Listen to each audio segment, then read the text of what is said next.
Hi, I'm Michelle Ulwert reporting for Bass City Beat. I'm here at the James B. and Ann V. Nicholson Nature Center and Floodplain Conservation Easement, a 33-acre area that will be preserved full of rare plants and wildlife. All great cities have great parks, whether it be London or New York or Paris. So a place for people to get out and walk around and enjoy each other and nature is really important. I mean, if you have nothing but city, then people don't have the peace and contentment of being in the outdoors and enjoying life and the solitude and the pleasure of just walking along watching nature. The county of 33 acres of land is dedicated to this conservation easement, and Mr. and Mrs. Nicholson were gracious enough to donate $150,000 to develop this into a learning center and a trail that people can access through the river.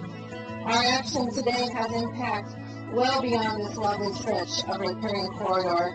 It's the beginning of a significant collaborative effort to conserve land throughout the North Branch of the Clinton River and throughout all of Macomb County and along Lake St. Clair. Conservation easement is a legal document, a legal agreement that certain rights are taken away from the owner of the property and are held by another party, and those are the rights to develop it, to cut down the trees, to do the things that we don't want to have happen on the property. So those rights are separated from the property, and that's essentially, what we do.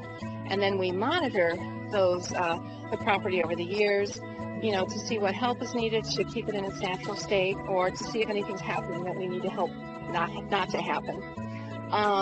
The impact on the community is by protecting this floodplain, you're protecting a big sponge for rainwater in urban areas that makes the water dirty when it causes a lot of erosion. The more of these what are called riparian areas, the areas along river systems that we can protect, the more clean water we're going to have. And it's going to impact, it impacts the river all the way down to where it goes into Lake St. Clair. One of the Nature Center's goals is to become a laboratory of learning. The county plans on developing an outdoor classroom, which will include connecting trails and restroom facilities. The center will also have several programs that will teach surrounding areas how to deal with problems like watershed and stream-bank stabilization. Preserving this land is beneficial to the numerous members of species of plants and animals that call the floodplain their home. I think the biggest benefit for that is in the management of the land, because with placing the conservation easement on it and making it a nature center, that means that we're going to be constantly investing in the quality of the habitat. So, animals need places to live, and a forest with a lot of invasive plants in it that have crowded out, the natural flora.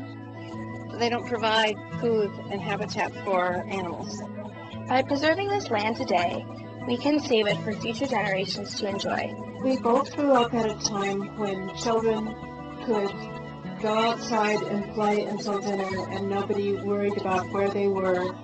We grew up in a place where the out of doors was everywhere.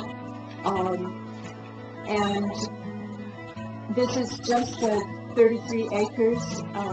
But something has to stay open for children and adults who have very little opportunity to enjoy the larger outdoors, the wildlife and the birds and the river itself. So I hope that every single one of you here will enjoy this as it develops and find more peace in your life because of it. Thanks to a generous donation from the Nicholsons, Macomb County has been able to take more steps in protecting its wealth of natural resources and preserving them for generations to come. For Bass City Beat, I'm Michelle Ulwert.